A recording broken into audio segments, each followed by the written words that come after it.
J'ai toujours trouvé bizarre qu'Aelita garde ses cheveux roses même sur Terre et qu'apparemment ce soit génétique, d'après ce qu'on peut voir de sa mère. J'ai plutôt eu envie de lui donner une teinte rousse qui s'éclaircirait sur Lyoko. Après tout, c'est rare, mais ça existe. Et même si j'aime bien les robes qu'elle a dans la série, j'ai préféré lui donner un pull à manches courtes ainsi qu'un short pour qu'elle reste bien dynamique sans avoir trop l'air garçon manqué. J'ai aussi voulu lui ajouter un serre-tête afin de l'iconiser un peu. Sur Lyoko, j'ai décidé de partir à fond dans l'esthétique elfe fait de la nature, d'où la présence d'ailes dans son dos.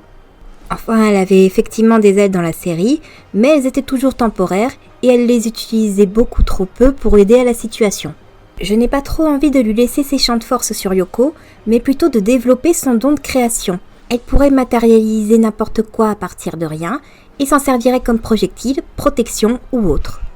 Elle conserverait bien évidemment son pouvoir sur Terre, mais aurait besoin d'une base pour créer quelque chose, un peu comme une réaction alchimique. Côté histoire et personnalité, je suis moyennement fan de son origine humaine qu'on nous a révélée dans la saison 2. J'aurais préféré qu'elle reste une IA jusqu'au bout. Donc, si je devais réécrire la série, je ferais d'Aelita un projet de Franz Hopper développé alors qu'il était aux ordres du gouvernement. Il finit cependant par s'attacher à sa création, qu'il voit comme sa propre fille, et vend une IA moins complexe, mais tout aussi efficace, puis s'exile en France avec celle qu'il appelle désormais Aelita, ainsi que les bases d'un monde virtuel qu'il perfectionnera dans une usine désaffectée. Plus tard, Hopper transférera Aelita sur Lyoko, puis se virtualisera pour la rejoindre.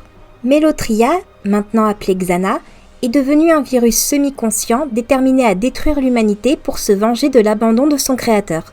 Hopper mettra l'ordinateur en veille, ce qui les plongera dans un sommeil profond, tout en emprisonnant Xana dans la machine. Quand Jérémie rallumera le supercalculateur des années plus tard, Aelita se réveillera amnésique et la série pourra débuter.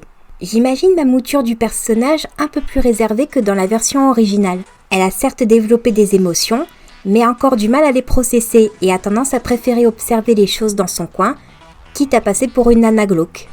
Son but à long terme sera bien évidemment d'arrêter Xana une bonne fois pour toutes, mais également de récupérer ses souvenirs et de développer son humanité.